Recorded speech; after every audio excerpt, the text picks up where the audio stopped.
I pulled my coat tighter around myself as the wind howled outside the North Wind Hotel's lobby windows. The night shift had started 2 hours ago, and the place was dead quiet, except for the occasional creak of the old building settling against the February cold. The temperature had dropped into the low teens, and the ancient heating system struggled to keep up. The front desk phone rang, cutting through the silence and making me jump. I picked up the receiver, clearing my throat. "Front desk, this is Ernest speaking. How can I help you?" "This is Donna Gonzalez in room 201. Her elderly voice sounded irritated rather than frightened. "There's some kind of banging coming from the room above me. It's been going on for 20 minutes now and I can't sleep." I frowned, mentally picturing the hotel layout. "Room above you would be 302, ma'am. I'm very sorry about the disturbance." "Well, can you do something about it? It sounds like someone's moving furniture up there." That didn't make sense. Room 302 had been closed off for renovation since before I started working here 3 months ago. "I'll head up right away to check on it, Ms. Gonzalez. Thank you for letting me know." I hung up and grabbed my master key ring from the drawer. The weight of the keys felt reassuring in my hand. Protocol said I should call for backup when investigating disturbances, but at 2 in the morning with just me on duty, there wasn't really anyone to call. The elevator doors opened with a soft ding onto the 3rd floor. The hallway stretched out before me, lit by wall sconces that cast more shadows than light. As I stepped out, I noticed how the temperature seemed to drop dramatically. My breath came out in visible puffs, which made no sense. The heating should have been working throughout the building. I walked slowly down the hallway, my footsteps muffled by the worn carpet.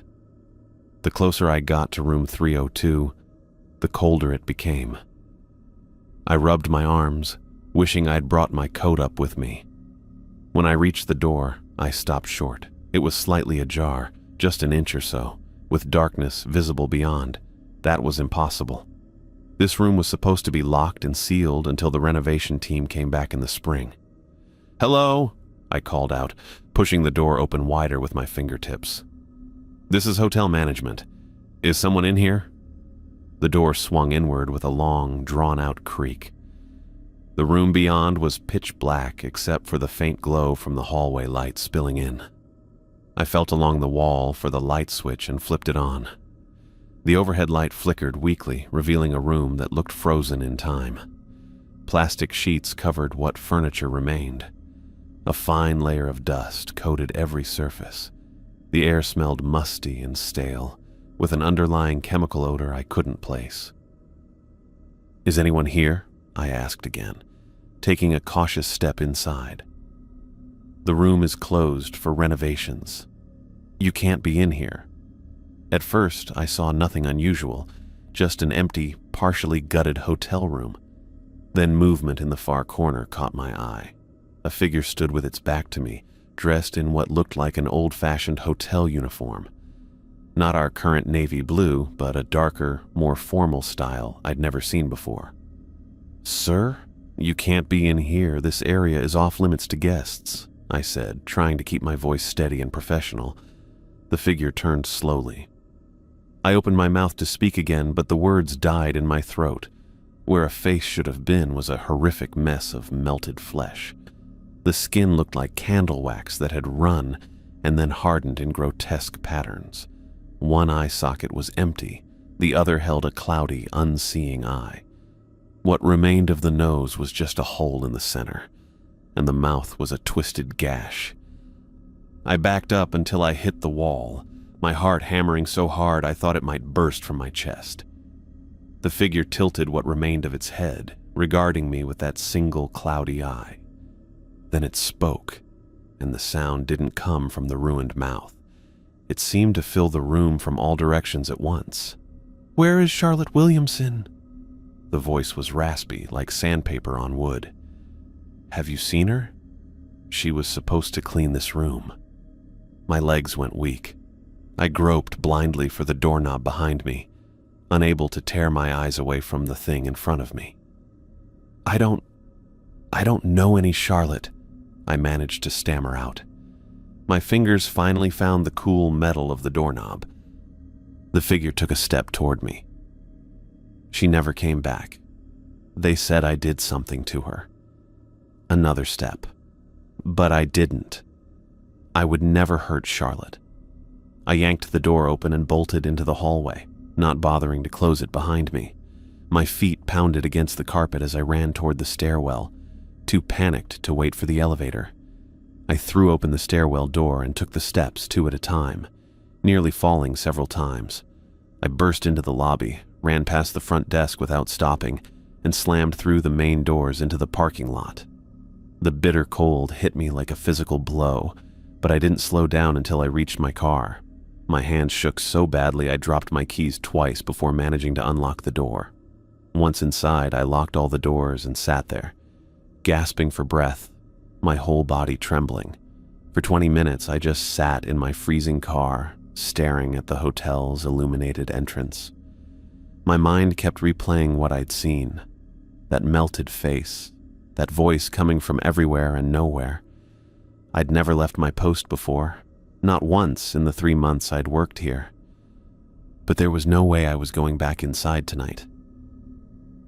Eventually, I started the engine with numb fingers and backed out of my parking space.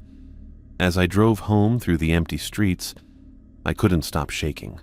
Whatever I'd seen in room 302 wasn't human. It couldn't have been. And somehow I knew with absolute certainty that it was still there, asking about Charlotte Williamson, whoever she was. I woke up feeling like my head was stuffed with cotton. My alarm clock read 11:32, giving me just enough time to shower and grab something to eat before my shift. The events from last night kept replaying in my mind. The figure in room 302, that melted face, the voice that seemed to come from everywhere at once. I hadn't slept more than an hour or two. Every time I closed my eyes, I saw that twisted mouth asking about Charlotte Williamson. The hot water helped, but not much. I threw on my navy uniform, the fabric still holding a faint chemical smell from the dry cleaners. My reflection in the bathroom mirror looked terrible. Dark circles under my eyes, skin pale enough to make me look sick. I ran my fingers through my damp hair, trying to make myself look somewhat presentable. The drive to the North Wind felt longer than usual. I kept checking my rearview mirror, half expecting to see that thing from room 302 sitting in my back seat. Stupid, I know, but after what I'd seen, my brain wasn't exactly working right. I pulled into the staff parking lot 15 minutes early, hoping to slip in without having to talk to anyone about why I'd abandoned my post last night. The moment I walked through the employee entrance, I knew something was off. Marge from housekeeping gave me a look I couldn't quite read as I passed the break room. When I rounded the corner to the lobby, I stopped dead in my tracks. Seth Davis was standing by the front desk, checking his watch. Seth never came to the hotel. In the 3 months I'd been working here, I'd met him exactly twice, once during my interview and once when he dropped off payroll checks when the regular courier was sick. He was a tall man in his 60s with thinning gray hair and the kind of face that made it clear he didn't waste time on small talk. He spotted me before I could decide whether to approach or run back out the door. "Ernest," he said, his voice carrying across the lobby. "My office. Now." I followed him through the lobby to the small back office that was technically mine during night shifts. Seth closed the door behind us and motioned for me to sit. He remained standing, making me feel like a kid sent to the principal's office. "I understand there was an incident last night," he said, not bothering with pleasantries. My mouth went dry. "How did you—" "Mrs. Gonzalez called the main office this morning. Said she found the front desk abandoned when she came down for her early flight. Said she had to call a cab herself." His eyes narrowed. "She also mentioned reporting strange noises from the room above hers, room 302. I swallowed hard. "Mr. Davis, I can explain—" He held up his hand, cutting me off. "I should have given you this when you started." He reached into his jacket and pulled out a manila envelope, sliding it across the desk toward me. "This is my fault. I got complacent. It's been quiet for almost a year." I stared at the envelope without touching it. "Go ahead," he said. "Open it." My fingers felt numb as I picked it up and broke the seal. Inside was a single sheet of paper with the hotel letterhead at the top. The title read, "Northwind Hotel Safety Protocols." Below were 5 numbered rules. 1. Never enter room 302 between midnight and 6 a.m. 2. If you hear a baby crying from room 124, do not investigate. Lock yourself in the nearest storage closet until the crying stops. 3. The lobby must be vacated between 8 p.m. and 9 p.m. on the night of a full moon. 4. If a man with a scar across his left eye asks for a room, tell him we're fully booked. If he calls you by name without seeing your name tag, check him into room 118 and call the police immediately. 5. Never look directly at your reflection in the mirrors of the 3rd-floor bathrooms. My hands started shaking as I read through the list a second time. "What is this?" I asked, my voice barely above a whisper. Seth took a seat across from me, suddenly looking older. "Survival instructions." "I don't understand." He sighed. "The Northwind has complications, things that don't show up in the standard hotel management training." I looked down at the paper again. "You're saying these things are real, that what I saw in room 302 was real?" Seth finished for me. "Yes, and you're lucky to be alive after walking in there at night. Most new managers don't make it past the first month." The chill that ran up my back had nothing to do with the office temperature. How many what? How many managers have you lost?" Seth looked away. 3 in the last decade. All of them ignored the rules. I put the paper down, trying to keep my hand steady. "And what exactly is in room 302? Something that used to be a man." Seth's voice was matter of fact. "Something that's been looking for Charlotte Williamson for almost 70 years. The name hit me like a punch to the gut. That's what it asked me. It wanted to know where Charlotte was. Seth nodded. "It always does." "Who is she?" "Was," Seth corrected. "Charlotte Williamson was a maid here in the 50s. Disappeared during her shift. They never found her body." I pushed back from the desk. "And you hire people to work here without telling them any of this?" "Would you have taken the job if I told you the hotel was haunted?" Seth asked, his expression unchanged. He had me there. I would have thought he was crazy. "Look," Seth continued, "follow the rules, and you'll be fine. Ignore them, and you won't last a week." He stood up and straightened his jacket. "I've got another meeting. Call me if there are any more incidents." With that, he walked out, leaving me alone with a list of rules and more questions than answers. I spent the rest of my shift in a daze, going through the motions of checking in guests and answering phones while my mind raced. The day manager gave me strange looks, but didn't ask why I looked like I'd seen a ghost. If she only knew. During my break, I pulled out my phone and searched for Charlotte Williamson Northwind Hotel. The first result was from the local newspaper archives. "Local maid missing, foul play suspected." The article was dated June 12, 1954. I skimmed through it, my heart beating faster with each paragraph. Charlotte Williamson, 22, had been working at the Northwind for just over a year when she vanished during her evening shift. She was last seen heading to the 3rd floor to clean rooms.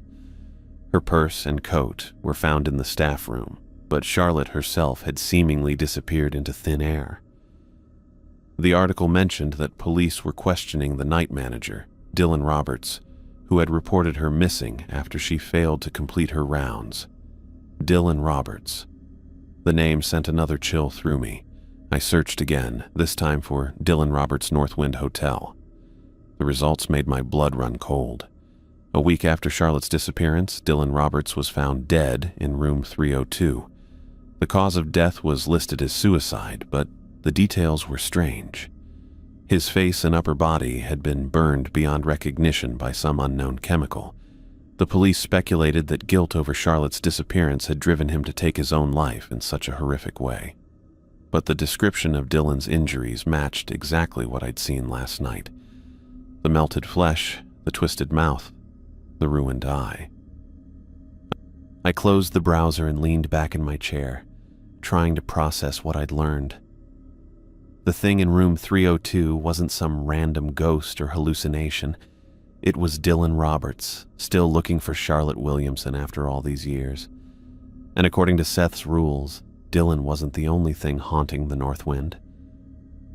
I folded the list of rules and tucked it into my pocket, knowing I'd be memorizing every word before my next shift.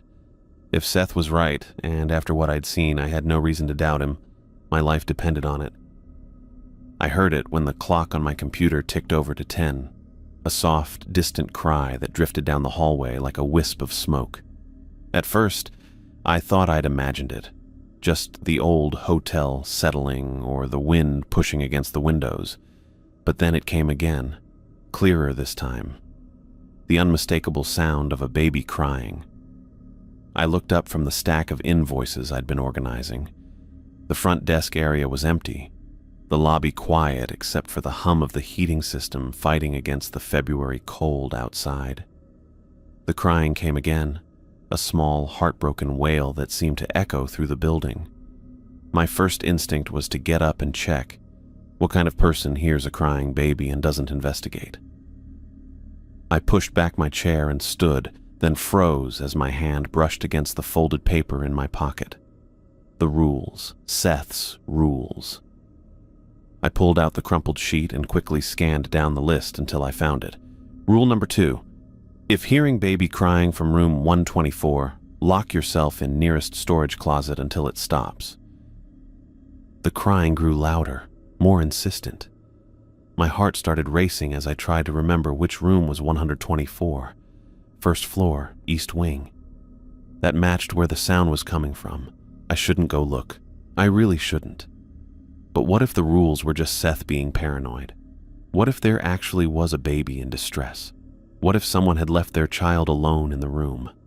The crying hitched, then broke into a desperate, gasping sob that made my chest tighten. It sounded so real, so genuinely distressed. I took 2 steps toward the hallway before catching myself. No, the rules weren't suggestions. Seth had made that crystal clear. 3 night managers dead in the past decade. This wasn't a joke or a test, it was survival. The nearest storage closet was down the hall past the break room.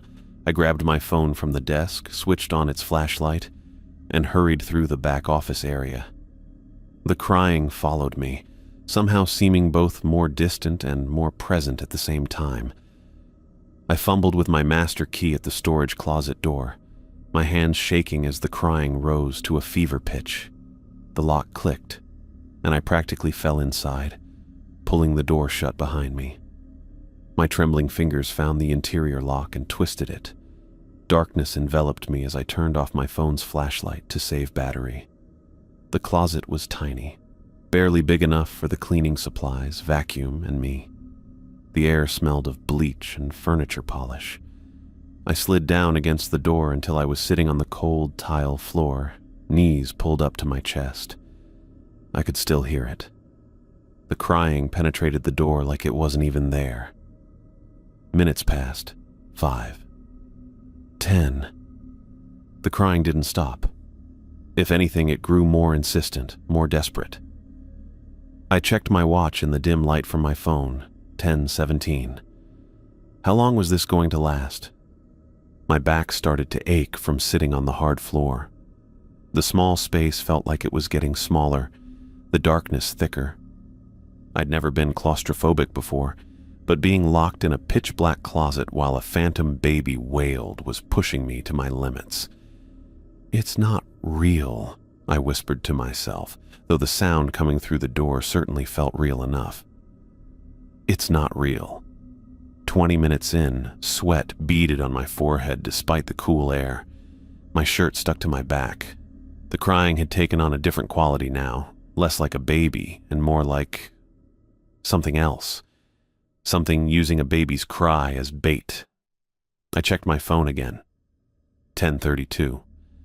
The battery was at 60%. I turned it off completely to conserve power. The darkness pressed in around me. I closed my eyes, then opened them again, finding no difference. My breathing sounded too loud in the confined space. The crying continued, relentless. What would have happened if I'd gone to room 124? Would I have found an empty room like Seth implied? Or would I have found something waiting for me? Something that had claimed 3 night managers before me? I lost track of time in the darkness. My legs went numb. My mouth felt dry. Still, the crying continued, sometimes fading slightly only to return with renewed vigor. I checked my watch occasionally, the luminous dial the only thing visible in the pitch black. 10:47, 11:22. At 11:27, the crying stopped so abruptly that the silence felt like a physical blow. I held my breath, straining to hear. Nothing. Just the faint hum of the building systems and my own heartbeat pounding in my ears. I waited, counting the minutes on my watch. 5 minutes passed. Then 10. Nothing but silence. At 11:47, exactly 47 minutes after I'd locked myself in, I finally gathered the courage to unlock the door. I turned my phone back on, wincing at the sudden brightness of the screen, and used the flashlight to check the closet for I don't know what. Everything looked normal, just cleaning supplies and hotel inventory. My legs had fallen asleep, and I stumbled slightly as I stepped into the hallway. The corridor was empty and silent. No sign that anything unusual had happened. I walked slowly toward the east wing, my footsteps echoing on the tile floor. Room 124 was at the end of the hall, a standard room like any other, its door firmly closed. I stood outside for a long moment, keycard in hand, listening. Nothing. No sound at all from inside. With a deep breath, I swiped the master key and pushed the door open. The room was dark and completely empty. The bed was made, the surfaces dust-free. No luggage, no signs of occupancy, no baby, nothing out of place at all. Just a perfectly ordinary, unoccupied hotel room. I checked the bathroom. Empty. The closet. Empty. Under the bed. Nothing. I backed out of the room, letting the door close and lock behind me. My shirt was soaked with sweat, my legs still tingling as circulation returned. For 47 minutes, I'd heard a baby crying from this room. A room that was completely empty and undisturbed. The rules weren't suggestions or precautions. They were lifelines in a place where reality didn't work the way it should. When my shift ended at 7, I drove home in a daze, the memory of that crying still echoing in my head. I couldn't shake the feeling that if I had gone to room 124 when I first heard it, I wouldn't have made it home at all. I showered, changed, and sat at my kitchen table with a fresh notebook. With careful precision, I rewrote each of Seth's 5 rules, adding details from my experience with rule number 2. Rule 1. Never enter room 302 between midnight 6 a.m. Rule 2. If hearing baby crying from room 124, lock yourself in nearest storage closet until it stops. Lasted 47 minutes on February 18th. Rule 3. Vacate lobby 8 to 9 p.m. on full moon nights. Rule 4. If scarred man asks for room, claim full booking unless he knows your name without seeing name tag. Then give room 118 and call police. Rule 5. Never look directly at third floor bathroom mirrors. I stared at the list, committing each rule to memory. The hotel had already tested me twice, first with Dylan Roberts in room 302, and now with whatever lurked in room 124. 3 more rules remained untested, and I had no doubt my next challenge would come soon enough. Failing wasn't an option. Not if I wanted to survive this job, not if I wanted to survive at all. I was juggling the Pattersons' luggage on a Friday night when the elevator decided to break down. Just my luck. The lobby buzzed with weekend arrivals, phones ringing off the hook while I tried to haul 2 oversized suitcases toward the stairwell. "I'm so sorry about this, Mr. Patterson. The maintenance guy should have the elevator fixed by morning." I shifted the weight of the bags, my shoulders already aching. "Let me get these up to your room." Mr. Patterson, a round-faced businessman in his 50s, waved his hand. "Don't worry about it, young man. Second floor isn't so bad." His wife looked less convinced, eyeing the stairs with visible dread. I couldn't blame her. The Pattersons had arrived after a 6-hour drive, and now they faced a climb with their remaining bags. As we reached the stairs, I noticed a man approach the front desk. Something about him made me pause. He wore an expensive charcoal suit that looked tailored to his tall frame, but it was his face that caught my attention. A deep scar ran from his left temple, crossed directly over his eye, and continued down to his cheekbone. The eye itself appeared functional, which surprised me given the severity of the mark. "I'll be right with you, sir," I called over my shoulder, then turned back to the Pattersons. "Just follow me up. Watch your step on that 3rd stair. It creaks."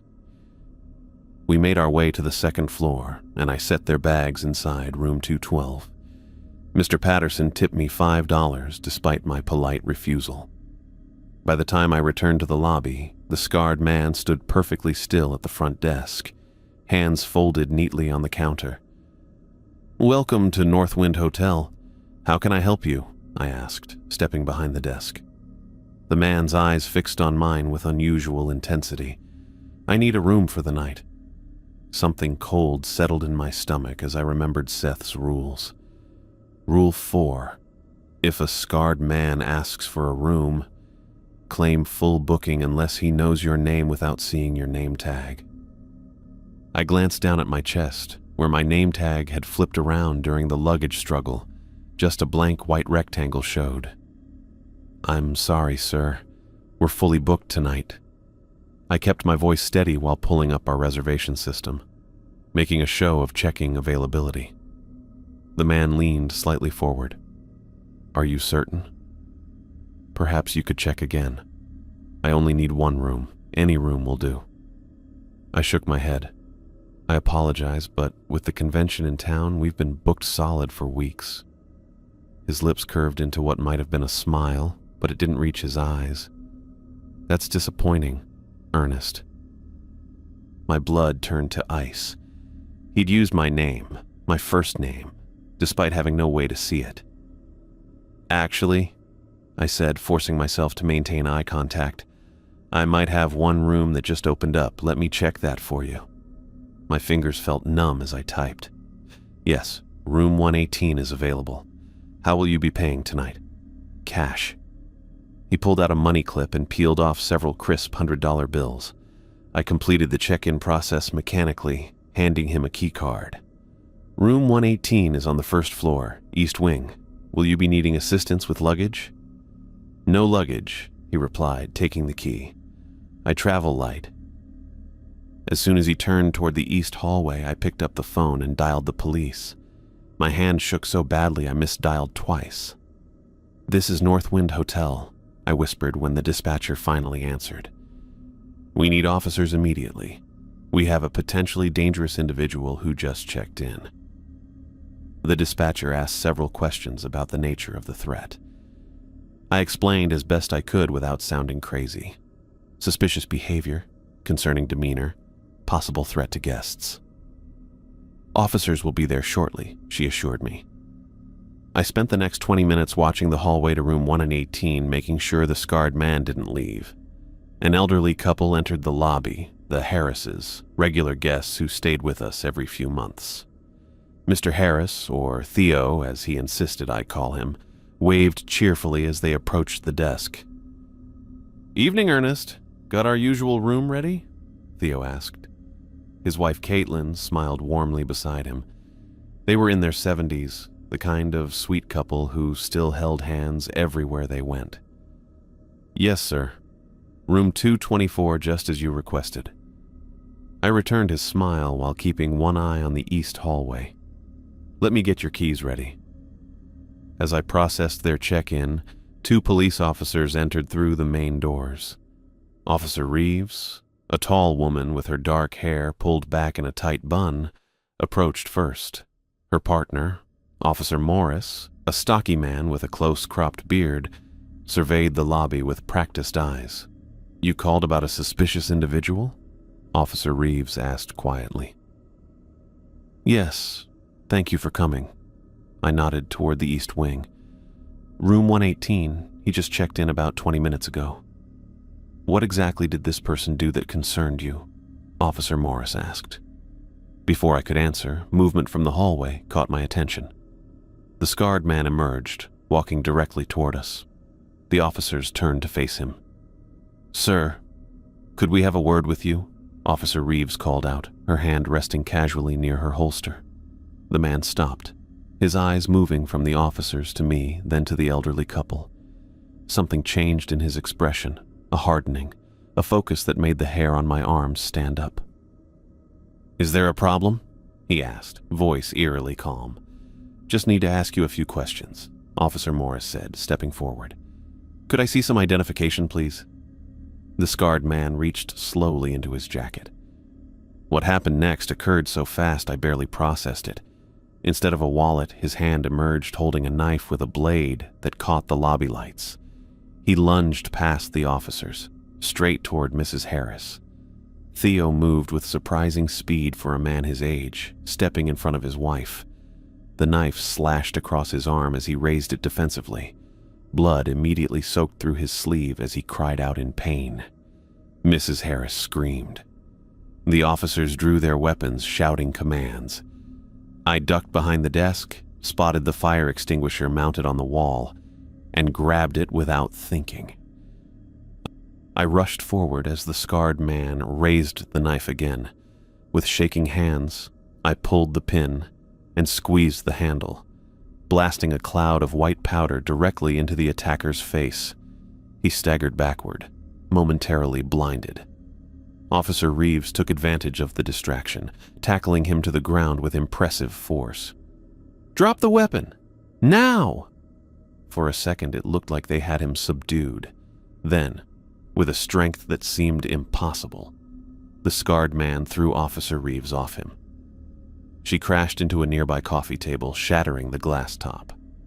The man bolted toward the stairwell, moving inhumanly fast. Officer Morris fired a shot that missed, embedding in the wall as the stairwell door slammed shut. "Stay with them!"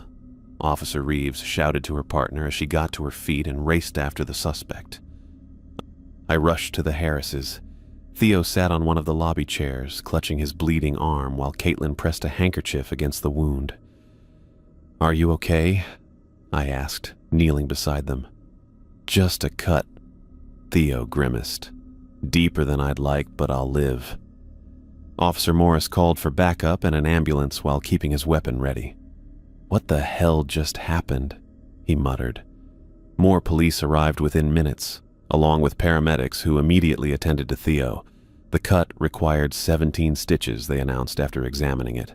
Officers conducted a room-by-room search of the entire hotel, starting with room 118, which they found completely empty. No personal belongings, no signs anyone had been there at all. I accompanied 2 officers to the 3rd floor when they expanded their search. As we walked down the hallway, one of them pointed to the carpet near the stairwell door. "What's that?" A dark stain marked the gray carpet. Not blood, but something else. Black and oily, it seemed to absorb the light around it. When one officer crouched to examine it more closely, his partner pulled him back. "Don't touch that," she warned. "Get forensics up here." They radioed down for more assistance while continuing their search. By morning, after hours of investigation, they found no trace of the scarred man. He had vanished completely, leaving behind only that strange stain and 17 stitches in Theo Harris's arm as proof he'd ever existed at all. I endured my most terrifying test during an October full moon. The date had been circled in red on my calendar for weeks, a stark reminder of rule number 3. Vacate lobby 8-9 p.m. on full moon nights. I'd made careful plans to avoid the lobby completely during that hour. My dinner, a ham sandwich and potato chips from the vending machine, sat waiting in the back office. I'd moved my paperwork there, set up my laptop, and even brought a small electric kettle for tea. The night had been quiet so far. Only 3 occupied rooms, all business travelers who'd checked in early and hadn't emerged since. At 8:15, I poured hot water over a tea bag and settled in for 45 minutes of isolation. The back office wasn't much, just a desk, my chair, and filing cabinets, but it felt secure with its solid door between me and whatever roamed the lobby during full moons. At 8:28, the fire alarm blared from the kitchen. The harsh, pulsing wail made me jump, splashing hot tea across my hand. I hissed, wiping it on my pants as I stood. The alarm panel on the wall flashed red. Kitchen smoke detector 1. Shit, I muttered, staring at the clock. 8:29. I knew the protocol. Check the source of the alarm. Reset if false. Call the fire department if real. The kitchen was on the other side of the hotel, and the only way there was through the lobby. I pulled the rules list from my pocket, scanning Rule 3 again. Vacate lobby 8-9 p.m. on full moon nights. No exceptions, no explanation, but a fire alarm couldn't be ignored. If it was real, people could die. If it was false and I didn't reset it, guests would be forced to evacuate for nothing. I took a deep breath and opened the office door. The alarm continued its ear-splitting wail as I stepped into the hallway. Just a quick dash through the lobby, I told myself, maybe 30 seconds total. The moment I stepped into the lobby, every light went out at once. The alarm cut off mid-blare, plunging the space into absolute silence and darkness. 1 second, there had been fluorescent brightness and noise. The next, nothing. Not even emergency lights. The darkness was complete. A solid wall of black that seemed to press against my eyes. "Hello?" I called, my voice small in the vast space. No answer, no sound at all, not even the usual creaks and hums of the building. I fumbled for my phone in my pocket, but it wasn't there. I'd left it charging in the office. Then I heard it. Slow, deliberate footsteps from the direction of the east hallway. Tap, tap, tap. The sound of dress shoes on marble. I froze. The footsteps continued, measured and unhurried. Then another set started from the direction of the front doors. Tap, tap, tap. The same pace, different location. A third set began from the west hallway. They were circling me. My heart hammered against my ribs as I tried to orient myself. I'd come about 10 feet into the lobby. The front desk should be... I extended my hands, feeling nothing but air. The footsteps drew closer, coming from 3 different directions now. Following my instincts, I dropped to my hands and knees. The carpet felt rough against my palms as I crawled forward, hoping I was heading toward the desk.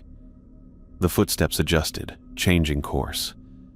They knew where I was. "Ernest," came a whisper from my left. The voice was dry and brittle, like pages of an old book rubbing together.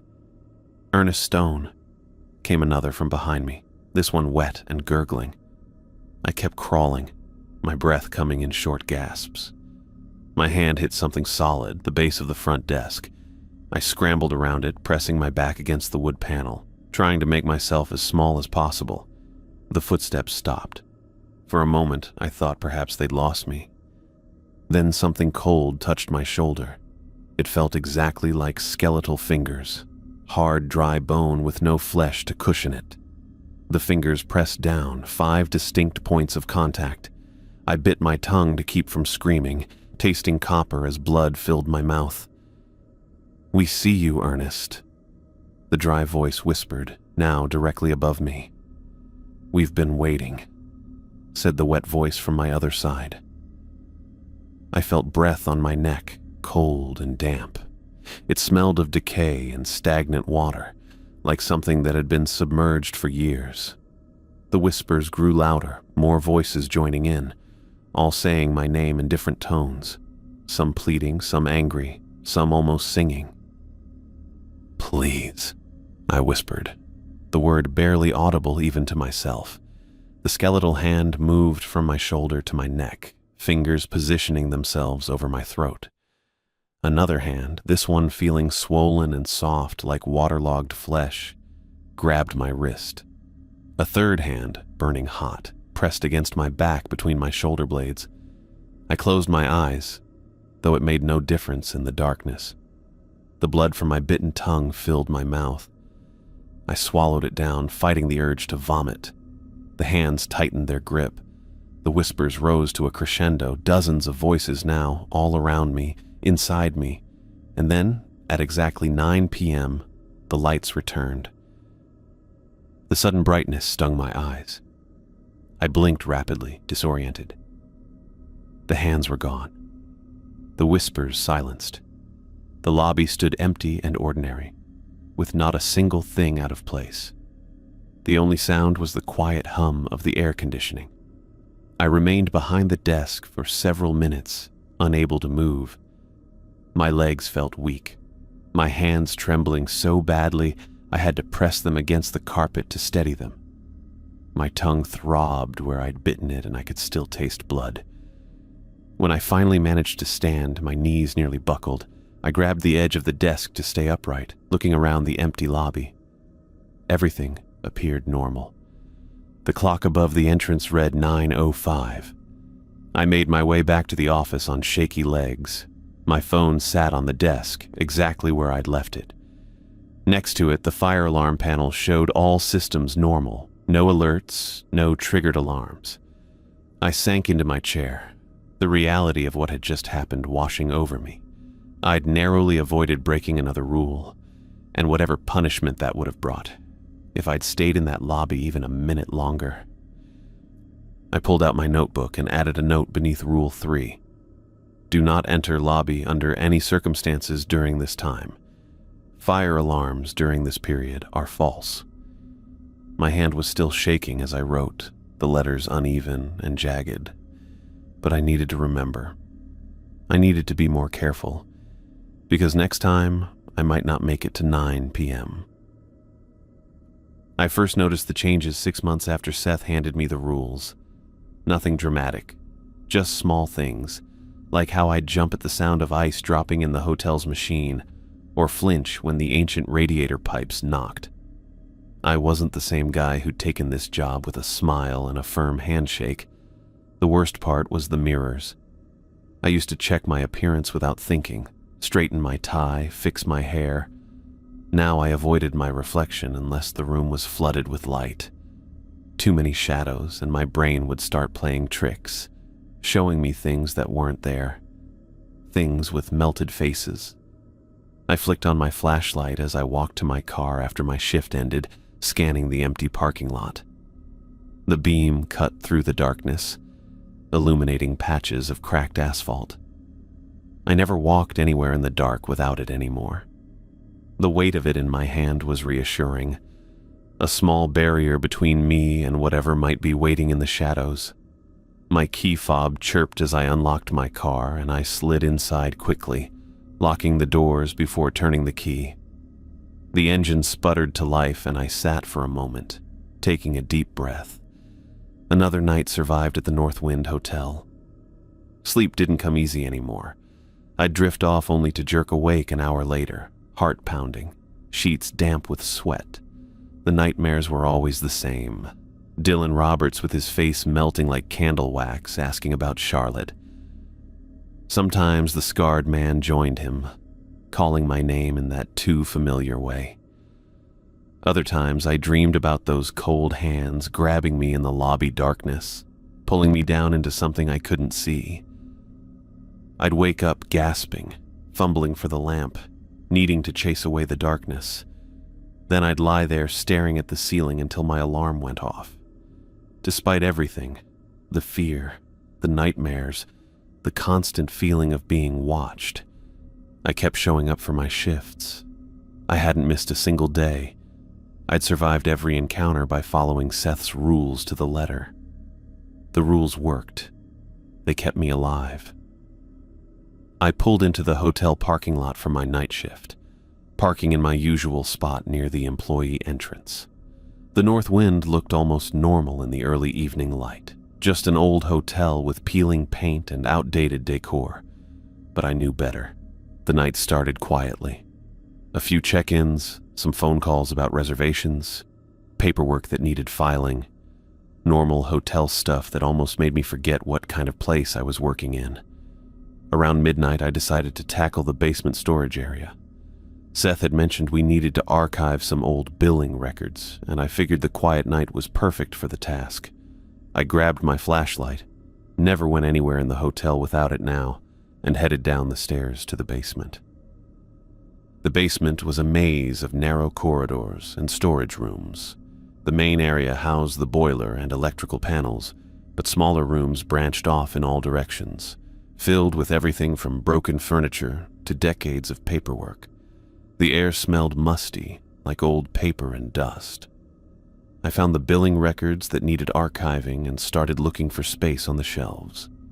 As I moved some boxes, I noticed something odd about the wall behind them. The paint was slightly different, newer than the surrounding area. I ran my fingers along the edge and felt a slight draft. Pushing harder, I was surprised when a section of the wall moved inward, revealing a hidden door.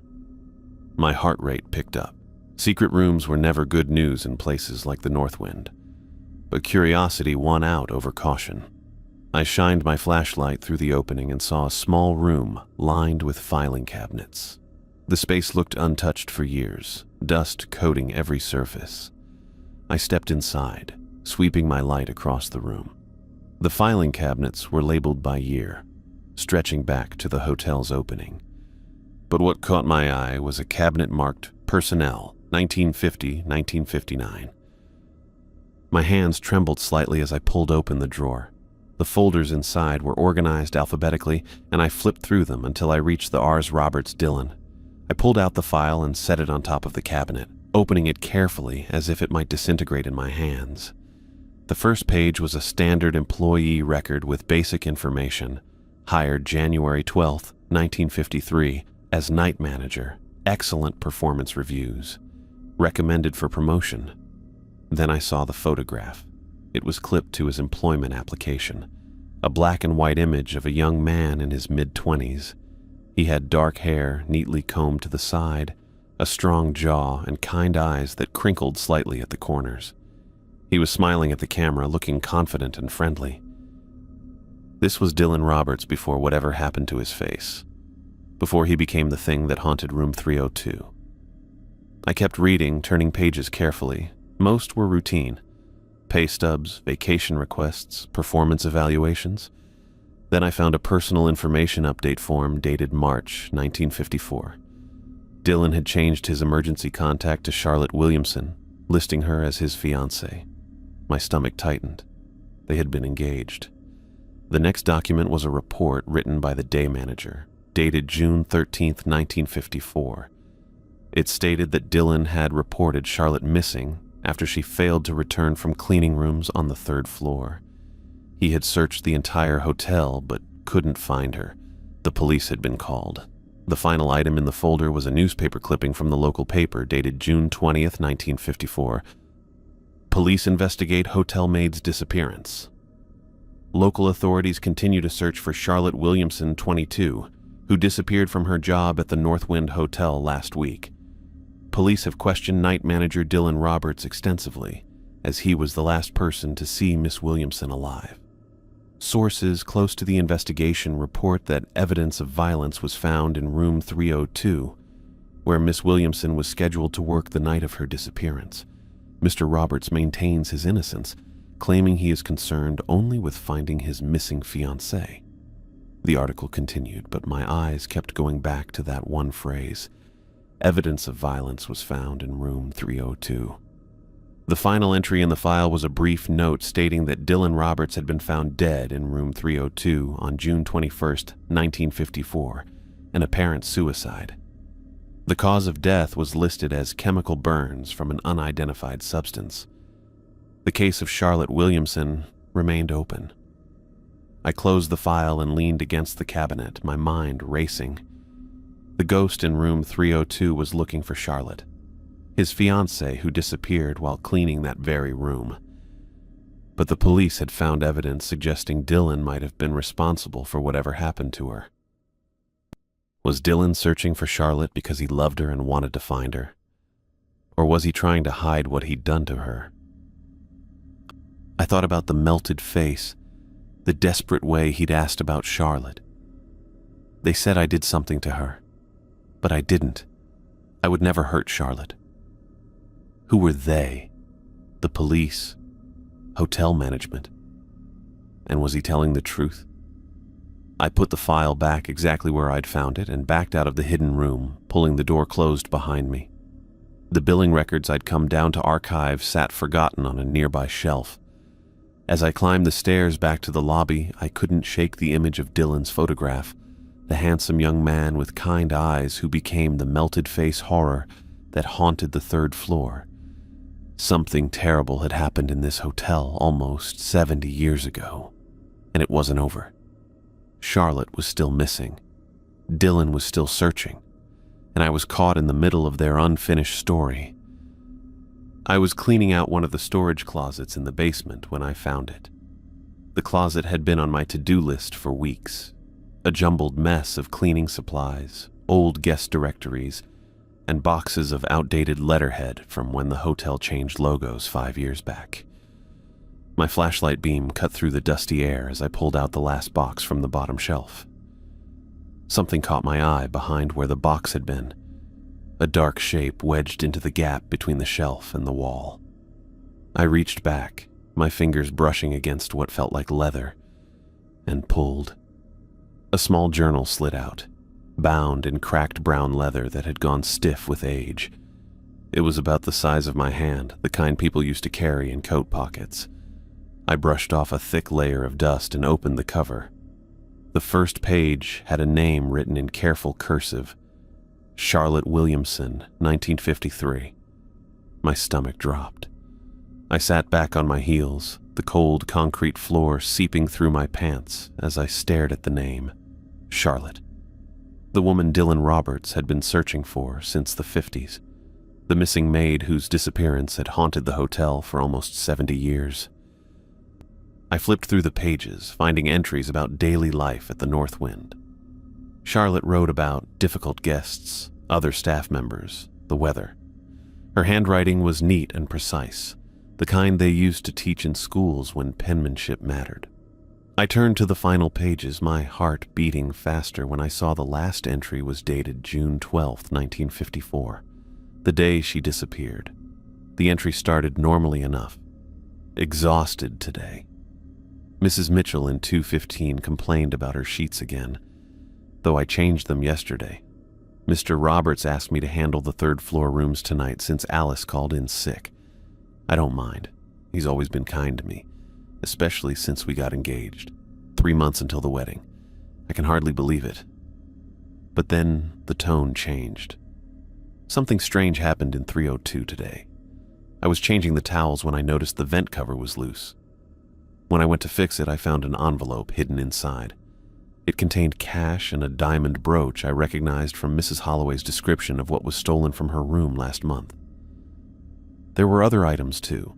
A gold watch, pearl earrings, things guests reported missing. I don't understand. Why would these be hidden in a vent in room 302? The only person with access to all the rooms is Dylan. But he wouldn't. Would he? I need to think about what to do. I'll talk to him tonight after my shift. I closed the journal, my hands shaking. Charlotte had found evidence that Dylan was stealing from guests, and she disappeared the same day. For hours, I couldn't stop thinking about what I'd read. I finished cleaning the closet mechanically, my mind replaying Charlotte's words over and over. By the time my shift ended, I'd made a decision. I took the journal home with me, breaking my own rule about never removing anything from the hotel. That night, I barely slept. I kept seeing Charlotte's handwriting in my mind, imagining her finding those stolen items, the confusion and hurt she must have felt. Sometime after 3 in the morning, I finally drifted off. My next shift started at 10 p.m. The hotel was quiet, Only 5 rooms occupied, all business travelers who'd checked in earlier and gone straight to bed. I sat at the front desk, the journal hidden in my bag beneath the counter. Every few minutes I found myself glancing toward the elevator, thinking about the 3rd floor. Around midnight I heard it, the sound of furniture moving overhead, a slow, dragging noise that seemed to come from directly above the lobby. Room 302. I knew I should ignore it. Every instinct told me to stay put, to remember what happened the last time I went up there. But Charlotte's journal weighed on me. She deserved the truth to be known. She deserved justice even 70 years later. I took a deep breath and stood up. From my bag, I pulled out my flashlight and the journal. I walked to the elevator, pressed the button for the 3rd floor, and waited as the old car groaned its way upward. The doors opened to the now familiar chill of the 3rd floor hallway. My breath clouded in front of me as I stepped out, the carpet muffling my footsteps. The dragging sound continued, definitely coming from 302. I walked toward it, the beam of my flashlight steady despite my fear. When I reached the door, I found it slightly open, just like the first time. But now I wasn't here by accident or obligation. I was here by choice. "Dylan," I called out, pushing the door wider. "I know you're in here." The room looked the same as before. Plastic-covered furniture, dust, the strange chemical smell. But this time, Dylan stood by the window, his back to me. He wore the same outdated uniform, his posture rigid. "I know what happened to Charlotte," I said, my voice stronger than I felt. "I found her journal." Dylan turned slowly. His melted face caught the light from my flashlight, the twisted flesh where his features should have been somehow expressing what looked like grief. "Where is Charlotte?" he asked, his voice coming from everywhere and nowhere as it had before. "She's gone, Dylan.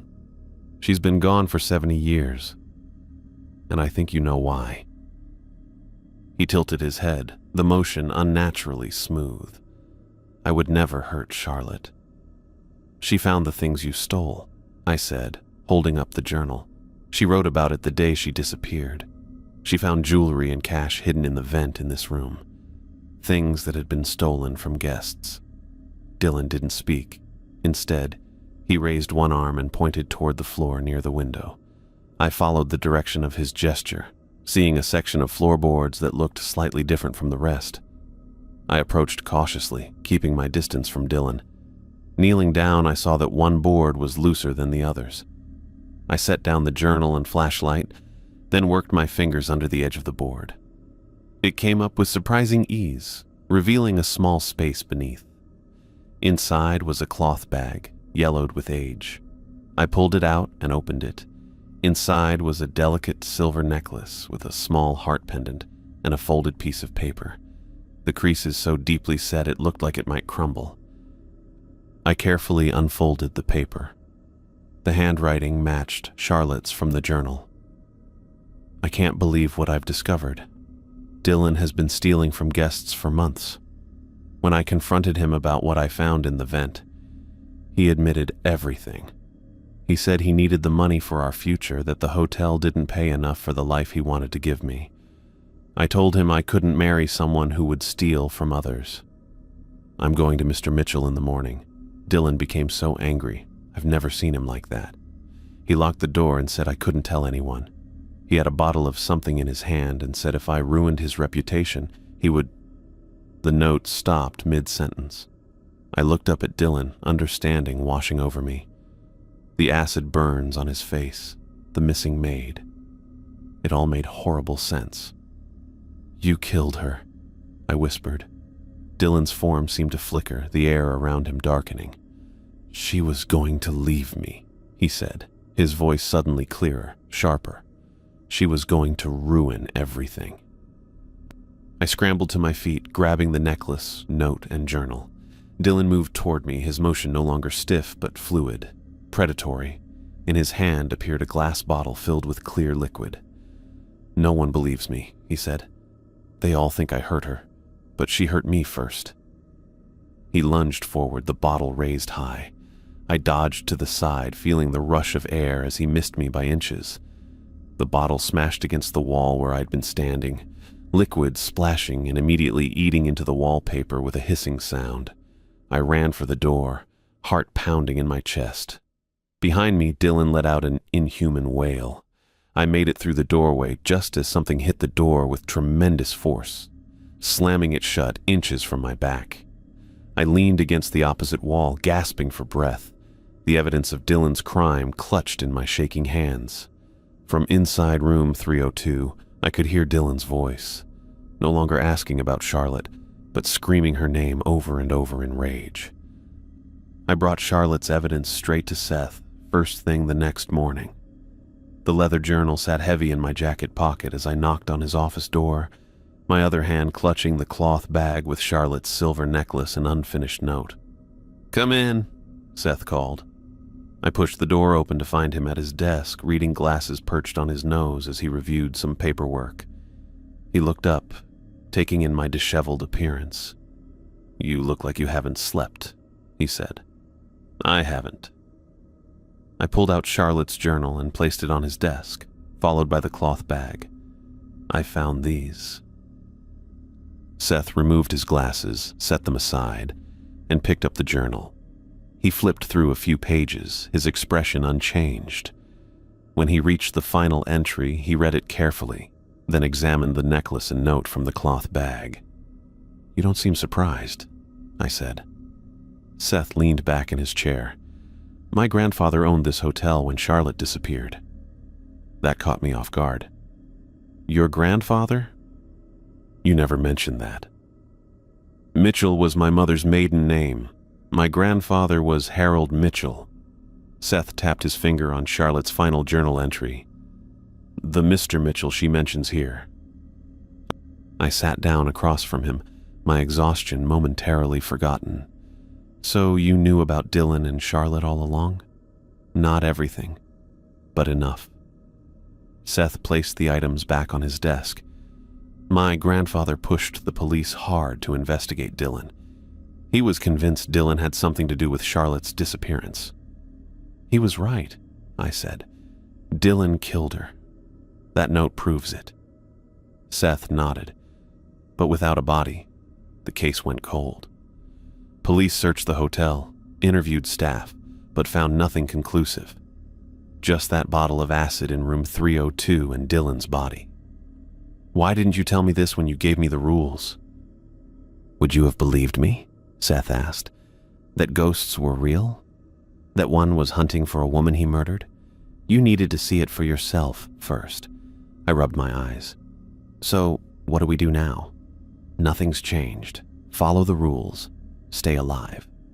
Seth gathered Charlotte's belongings and handed them back to me.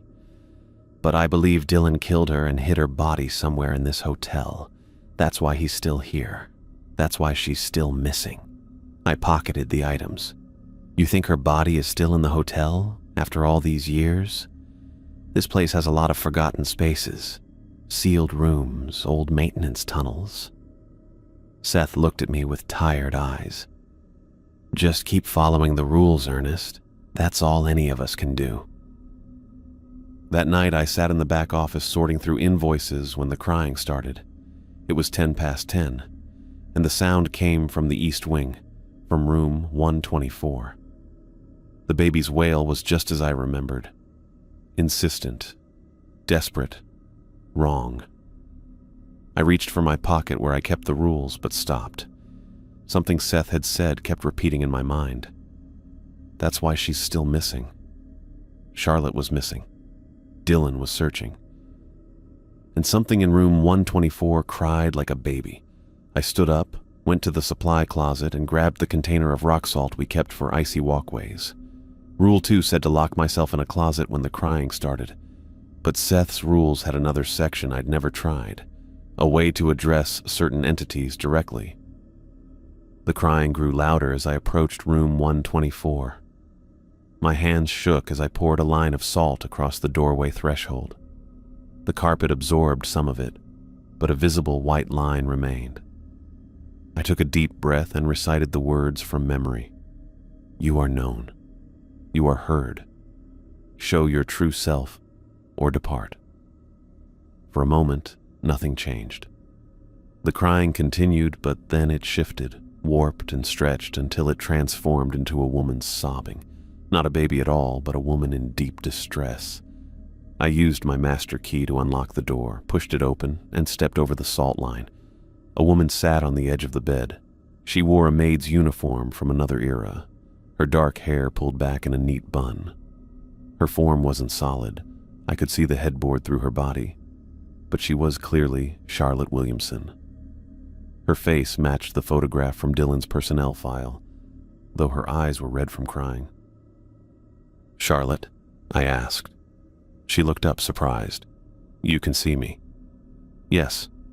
I stayed by the door, unsure what to do next. "I found your journal, and the note you were writing when Dylan attacked you."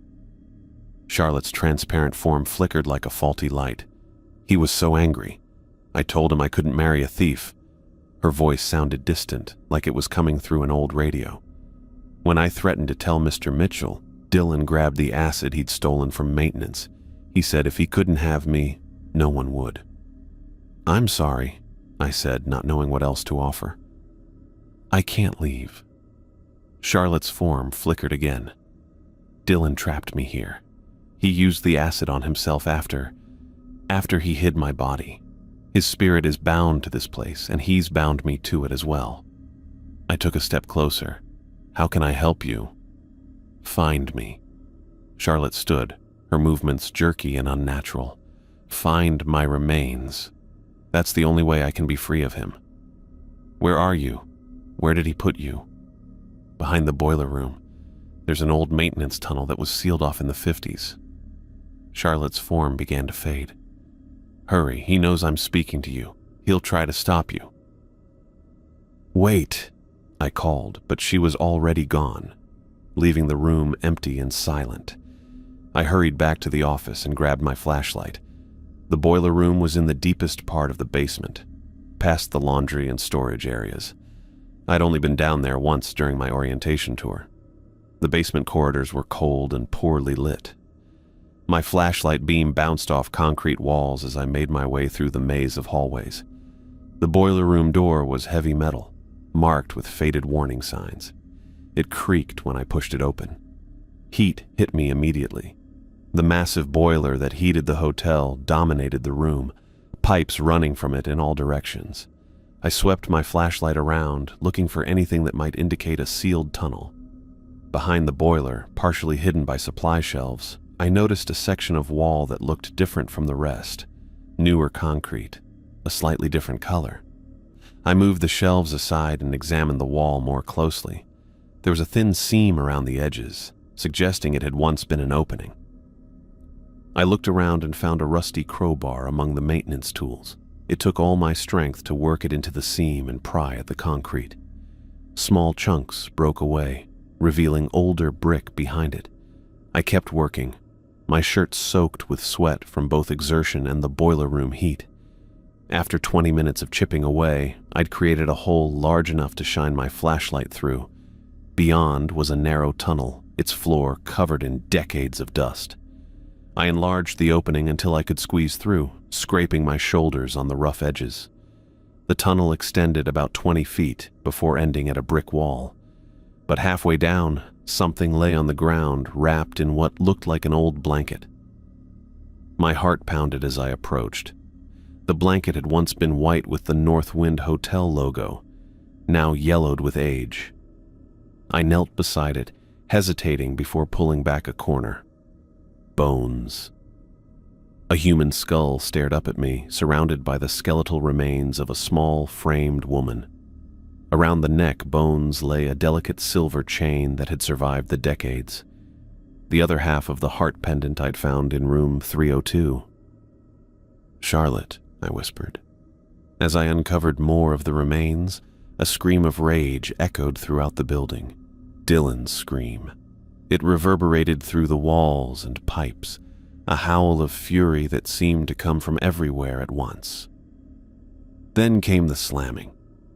Every door in the hotel, from the basement storage rooms to the guest rooms on the upper floors, all slamming shut simultaneously with a thunderous crash that shook the entire building. Dust rained down from the tunnel ceiling as the sound echoed away into silence. I carefully wrapped the blanket back around Charlotte's remains. Dylan knew I'd found her. Whatever protection the sealed tunnel had provided was gone now, and I needed to get out before he could do anything else. As I gathered the bundle, something small clattered to the floor. I shined my flashlight down and spotted a hotel room key with a faded tag marked 302. It must have been in Charlotte's pocket when Dylan killed her, evidence he couldn't afford to have found. I picked up the key and tucked it into my pocket, then lifted Charlotte's remains. The bundle was lighter than I expected, bones and fabric weighing almost nothing after all these years. I maneuvered backward through the hole I'd made, careful not to damage anything. The boiler room felt eerily quiet when I emerged. The constant mechanical hum of the building system seemed muted, as if the hotel itself was holding its breath. I made my way to the stairs, refusing to use the elevator with my grim burden. Each floor I climbed felt colder than the last. By the time I reached the lobby, my breath clouded in front of me despite the heating system running at full capacity. The front doors looked miles away across the empty marble expanse. I took a step forward and all the lights went out. "You took her from me." Dylan's voice came from everywhere and nowhere, surrounding me in the darkness. I clutched Charlotte's remains tighter and kept moving, using what little moonlight filtered through the windows to guide me. "She was mine," Dylan's voice hissed, now directly behind me. "She will always be mine." I didn't look back. "She never belonged to you, Dylan. You killed her because she found out what you were." Something cold brushed against my neck. I jerked away and quickened my pace. "Put her back," Dylan demanded, his voice distorting with rage. "Put her back!" The lobby furniture began to slide across the floor, scraping against marble as invisible forces pushed chairs and tables toward me, blocking my path to the door. A heavy vase flew from the reception desk and shattered against the wall inches from my head. I ducked and weaved between the moving obstacles, Charlotte's remains cradled in my arms. Just a few more steps to the door. "You can't take her?" Dylan screamed, his voice breaking into something inhuman. The temperature dropped so suddenly that frost began forming on the windows. "I won't let you." My hand reached the door handle just as something grabbed my ankle. I looked down to see a melted, disfigured hand emerging from the floor, fingers digging into my skin. I kicked hard, breaking its grip, and pushed through the door into the night air. Outside, the hotel's exterior lights flickered wildly. I hurried to my car, placed Charlotte's remains carefully in the passenger seat, and slid behind the wheel. My hands shook so badly I dropped the keys twice before managing to start the engine. As I pulled away from the Northwind Hotel, I glanced in my rearview mirror. Dylan stood in the doorway, his melted face contorted with fury, watching me take Charlotte away from him after 70 years. For a moment, our eyes met in the reflection, and I felt a promise in his gaze. This wasn't over. I drove straight to the police station, Charlotte's remains beside me, the hotel room key heavy in my pocket. It was time to end this. Time to bring Charlotte home and put her story to rest, even if Dylan Roberts never would. I sat in the police station lobby, my leg bouncing with nervous energy. The fluorescent lights buzzed overhead, casting harsh shadows across the worn linoleum floor. Charlotte's remains lay wrapped in the hotel blanket on the bench beside me, a small bundle considering the enormity of what it represented. "Mr. Stone?" A woman with short gray hair and a detective's badge approached. "I'm Detective Ramirez. Can you tell me what you brought us?" I explained everything. The journal, the note, the necklace, and finally, the remains I'd found behind the boiler room. Detective Ramirez's expression remained professionally neutral as she called for evidence techs. They arrived with gloves and bags, carefully documenting Charlotte's remains while I completed my statement. "We'll need you to wait while we verify some details." Ramirez said, pointing me back to the bench. It'll be a while. Hours passed in that lobby. I checked my phone, 4:30 in the morning. My eyelids felt like sandpaper, but sleep was impossible. Every time I closed my eyes, I saw Dylan's melted face twisted in rage as I'd driven away with Charlotte. The station doors burst open and 2 officers rushed in, radio chatter crackling with urgency. "There's a situation at the Northwind Hotel," one said to the desk sergeant. "Multiple reports of breaking glass and disturbances." My stomach dropped. I knew instantly what was happening. I stood up. "That's where I work. I need to go there." Detective Ramirez emerged from a hallway. "Mr. Stone, we strongly advise against—" "You don't understand," I said, already backing toward the door. "I'm the only one who can stop this." Before anyone could stop me, I was outside, running to my car. The drive back to the Northwind took less than 10 minutes through empty streets. As I pulled into the parking lot, I saw the devastation. Every window on the first floor had been shattered, glass sparkling across the asphalt in the moonlight. I parked haphazardly and ran toward the entrance, ignoring the sharp pain as a piece of glass cut through my shoe into my foot. The doors hung open, one dangling from a single hinge. The lobby was unrecognizable. Furniture lay overturned and broken.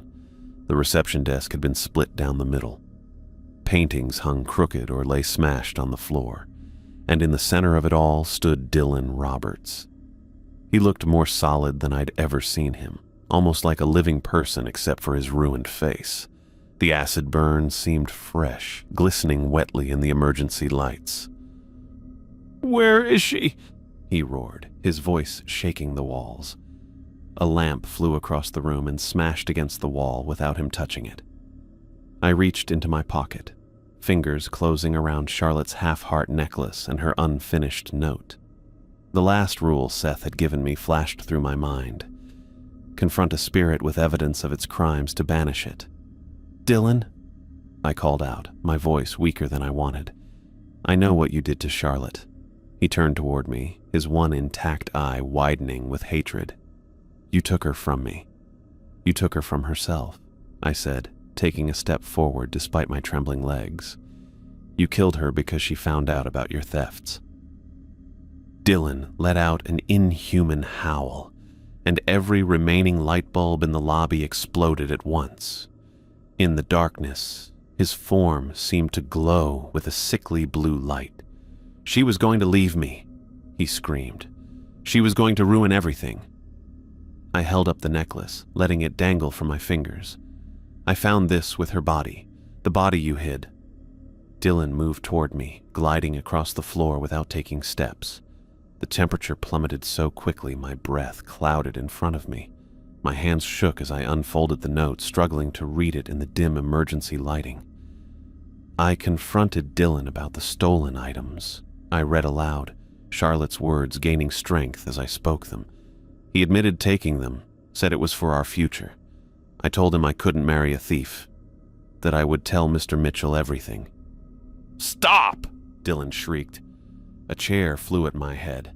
I ducked, losing my balance and falling to one knee. I continued reading, my voice growing louder. "He locked the door. He's so angry. He has a bottle of something, says I've ruined everything. He's coming toward me." Dylan was only feet away now, his melted features contorted with rage. I scrambled backward, still reading. "Charlotte Williamson died here because of you, Dylan Roberts," I shouted, improvising beyond the note's abrupt ending. "You killed her with acid, then took your own life when you realized what you'd done. Your crimes are known. Your victim has been found. You have no power here anymore." Dylan lunged at me with a howl, his hands outstretched. I held up the necklace and note like a shield, closing my eyes and bracing for impact. Heat washed over me, intense but brief. When I opened my eyes, Dylan was engulfed in flames that gave off no smoke. His mouth opened in a silent scream as his form began to crack like dried clay. Orange light pouring from the fissures. The flames grew brighter, forcing me to shield my eyes. A final terrible scream tore through the hotel, then silence. When I looked again, Dylan was gone. Only a scorch mark on the marble floor remained where he had stood. I sat there in the ruined lobby, surrounded by destruction, until police sirens wailed in the distance. I didn't move, couldn't move. My body felt hollow, drained of everything but exhaustion. The next days passed in a blur. Police questioned me repeatedly about finding Charlotte's remains. Forensics confirmed they belonged to a young woman who died in the 1950s. The case of Charlotte Williamson was officially closed 68 years after her disappearance, ruled a homicide with Dylan Roberts as her killer. Seth arrived the day after Dylan's banishment, surveying the destruction with a strange mix of sadness and relief. "You did it," he said simply, helping me right an overturned chair. "You freed her." "And him," I added, thinking of Dylan's final moments. Despite everything, I felt a strange pity for him. A man so consumed by possessiveness, he'd destroyed what he claimed to love. The hotel remained closed for renovations for 2 weeks. When we reopened, something had changed. The air felt lighter, the shadows less deep. The constant background tension I'd grown accustomed to had vanished. One night I decided to test my theory. At exactly midnight, I took the elevator to the 3rd floor and walked to room 302. The door remained closed, no light spilling from underneath. I placed my hand against the wood. It felt normal, neither cold nor warm. Using my master key, I opened the door to find an ordinary hotel room in the middle of renovation, nothing more. As the weeks passed, I noticed other changes. No baby ever cried from room 124 again. The full moon came and went with no strange occurrences in the lobby. Even the scarred man never returned to request a room. I kept working at the North Wind, though Seth offered me a generous severance if I wanted to leave. Something about the place felt like home now. I'd faced its darkness and survived. More than survived. I'd helped heal it. I didn't throw away Seth's rules, though. Instead, I framed them and hung them in the back office with my own addition at the bottom. Remember Charlotte Williamson. Some places collect darkness over time, and even though the worst of it was gone from the North Wind, I knew better than to assume it was gone forever. Each night, when I took my place behind the desk, I felt like more than just a night manager. I was the North Wind's protector now, its guardian against whatever might still lurk in its shadows. And for the first time since I'd started working there, I no longer jumped at every creak or groan of the old building. The hotel and I had both been haunted. Now we were both free, or as free as places with long histories ever truly get.